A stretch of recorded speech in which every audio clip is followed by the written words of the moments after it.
welcome to my channel. I thought I would just introduce myself quickly and tell you a little bit about myself before we get into the Booktube Newbie Tag. I'm a two-time published nonfiction writer with Rowman and Littlefield, and I'm an all-around creative photographer. You can see examples of some of my photography in these books. I've done pretty much everything from sports to weddings to models to pets type of photography to how-to. I'm an all-around creative. I like to do art. I will take a minute and let you kind of look at some of the examples of my artwork. It's kind of all over the place. I don't really have a set style with either my photography or my artwork. I sometimes think I would be a better artist if I would hone in on one area, but the way my mind works is I like everything. So I kind of am here, there, and everywhere, and you can kind of see that in my artwork. So yeah, so that's pretty much me. I like building gardens, and generally I wake up pretty much in the same mood every day, particularly now that the hardest part of the morning process is over with, and I'm kind of looking forward to the future again, and yeah, and excited about this channel. So let's get into the newbie tag. Okay, so today I'm going to do the Booktube Newbie Tag, and that's just basically a get to know me type of thing that seems to be tradition when you're planning on joining the Booktube community. So I thought I would go through the questions that are commonly asked. How did you start this channel? Okay, well, honestly, I had already started the channel for a hike I did of the Appalachian Trail back in the spring of 2024, and I started that channel about 6 months after my husband had passed away, and I was doing the hike and kind of getting my head together, which I did. And so I had the channel, and when I got done with the hike, I really didn't know what to do with the channel. Now, I didn't want to become a hiking expert, or I just feel there's people out there who are already doing it and doing it very well. So it just wasn't going to be a long-term interest of mine. So not hiking has been a 30-year interest of mine, not the hiking, but equipment, those kind of things, delving into that. What are you most excited about starting this channel? Well, as far as the booktube goes, I'm excited about talking about books. People who read a lot like to talk about books, and it is very difficult to find people who want to talk about the books you're reading. So I don't know if there's less readers now, or if just people just want to read for fun and they don't want to discuss them afterwards. They just want to move on. But I haven't really been able to find a book club that actually discusses the book. It seems to be more about joining each other for dinner. So yeah, so that's what I'm really excited about. Why do you love reading? Oh, wow. This one's big. Reading, when I was a kid, I had a really rough childhood. I was a foster kid and I moved around a lot. So it was hard to make friends before you would move. So reading just kind of transported me into worlds. It showed me a better way to live. It got me excited about my favorite hobby, which was horses, dogs, animals, that kind of thing, art. So I guess, yeah, it transports you. It's something that inspires debate, which I really love discourse. Love it. So yeah, so that's why I love reading. What book or series got me into reading? Well, honestly, I can't remember back that far of what was the first book, but I would tell you the books that had the most influence on me were probably Judy Blume books, and the number one was the Walter Farley Black Stallion series, the entire series. I must have read every one of those books 15 times. just read them and read them and read them. And I was just horse crazy. I even went to a college that, had an equestrian program, an all girls school called Centenary. It's now a university and co-ed, but it was an all girls school when I went, and I loved it. I used to be able to go take a bus, a shuttle up to Schooley's Mountain and ride, and that counted towards my degree. So it was pretty cool. Okay, what questions would you ask your favorite booktubers? I guess I would ask what is on their TBR list.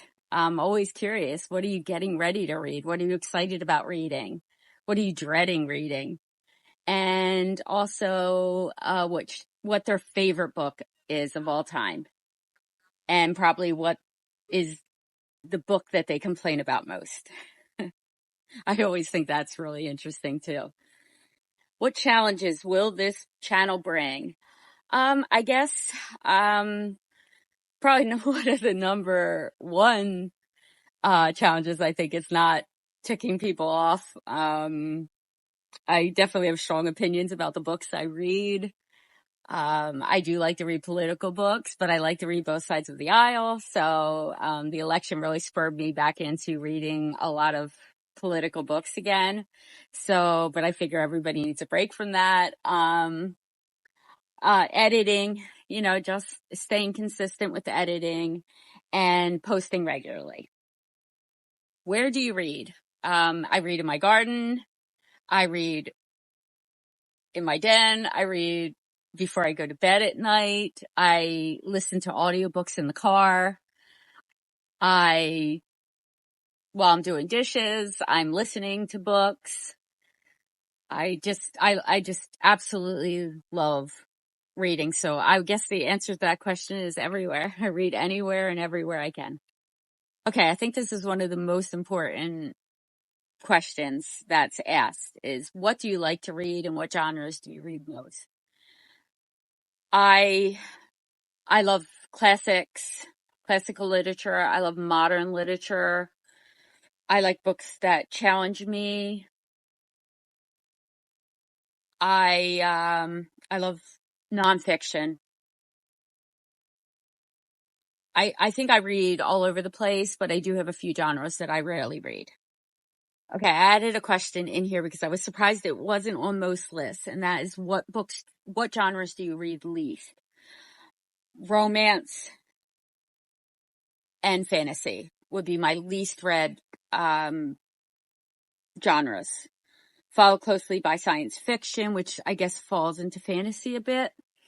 So, but I do like dystopian novels. As a matter of fact, 1984 is consistently in my top 10 of books I've ever read. I liked Ender's Game. There's probably been, I can't wait to read Orbital, probably because it's so conflicted about that book, but I can't wait to read that. I love The Martian story. I can't wait to read the book. I haven't read that yet, but I love the movie. So I imagine, and my daughter says the book is even better. What does your book collection look like? Okay. I don't have it out here, but my Kindle e-reader houses most of my books. I primarily, from the first time I was able to get a Kindle, I primarily did read ebooks, but recently have started to collect the physical books and gotten more into physical books again. And that's to kind of support bookstores that are still open. And then also it's just nice to sometimes hold that book in your hand. And I just love covers and things like that. So I would say the physical books I primarily have nonfiction. I probably for 10 years straight up read nonfiction. It got to a point where most of the fiction I was reading felt predictable to me. And I seemed to kind of got into this habit of, in the first 10 minutes, predicting everything that was going to be in the book, and then just kind of becoming colossally bored with the book. I've stopped doing that behavior, and I've also tried to hone in more on the fiction that really excites me and interests me And that's kind of just like, I think every decade you got to figure out who you are as a person. Okay, I think I added this question. What's the number one book you'll never stop complaining about?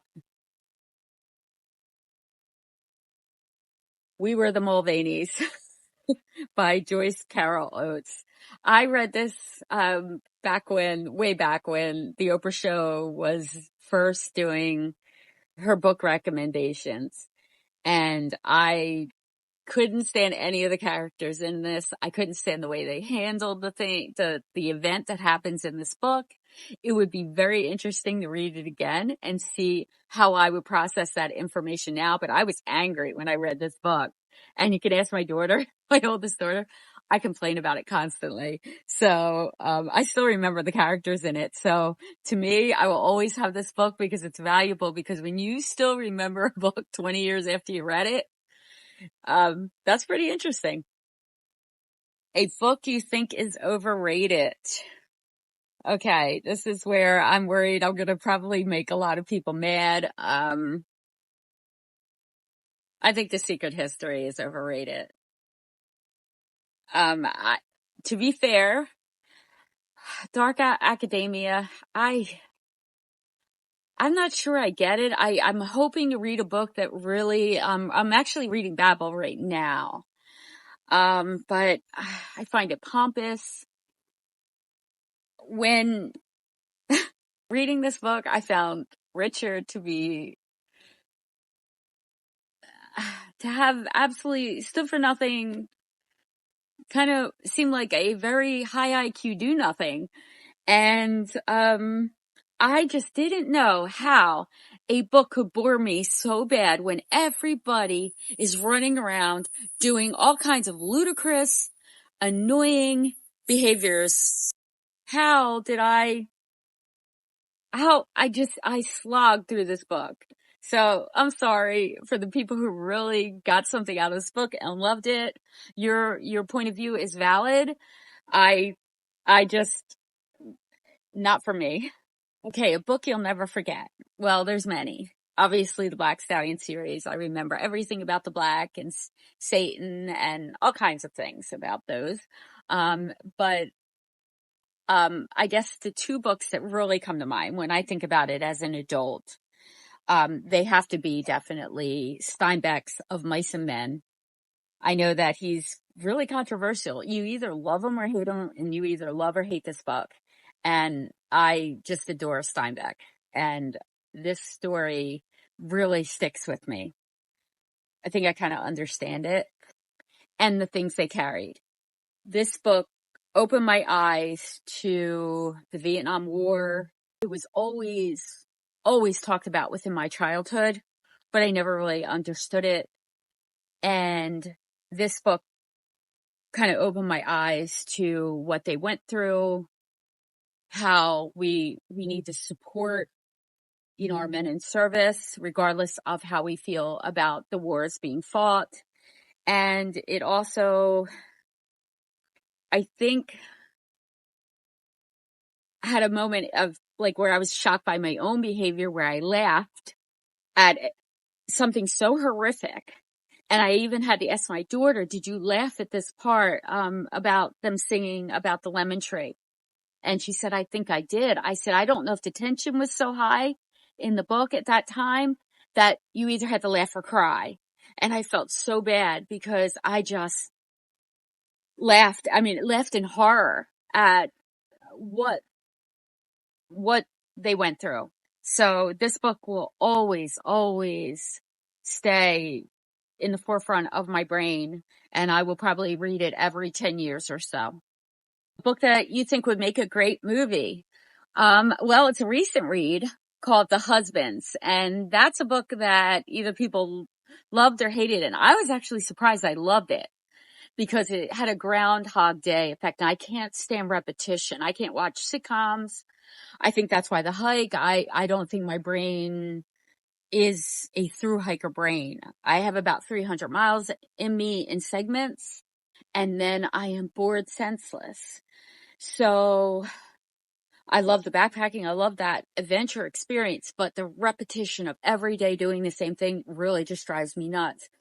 the husband is very repetitious, but I don't know if it's just this point of time in my life where I read it, and you're thinking about, okay, I've lost my husband. Do I want to pursue another relationship, or do I not? Or, I still feel young, and what does that all mean for me? And I think I just got such a kick out of it. She comes home one day and there's a husband in her home that she doesn't know, but they're obviously married. She has texts from him on her phone. And so it turns out she has a magic attic. And when the husband ticks her off, she can just send him up to the attic, and a new husband comes back down. And I just thought it was hilarious. The reason she sent this husband back for chewing with their mouth open, for not trimming their nose hairs. It was just so, I guess, hilariously shallow, and also, I guess, speaks to society today, doom scrolling and dating apps where you can just swipe and select people and just do away with them for sometimes shallow reasons and sometimes legitimate reasons. So I think that would be a great movie if it was done right. Kind of like Big Little Lies, with kind of a cast like that of snarky people. So yeah, I think that would be a great movie. A world you wish you could live in. Okay, well, let me put this. I probably would only want to live there a very short time, and I wouldn't want to have to kill anybody. But probably the world of The Bourne Identity. I read that book before the movies came out, and I loved everything about the concept of that book. But living in France or Switzerland, and car chases, and being a spy, and a well-trained spy where you had all these skills and you could protect the people you were around. I think that would be kind of a cool world to live in for a day. I know that sounds odd. And maybe the world of the night circus. I've always been kind of fascinated with carnivals when I was a kid. So maybe that world for a little bit, that was more, had a magical experience. Okay, so I think that's all the questions.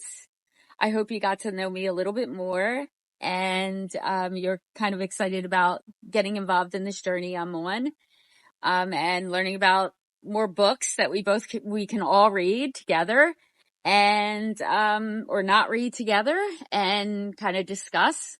I'd love to hear opinions that go against mine.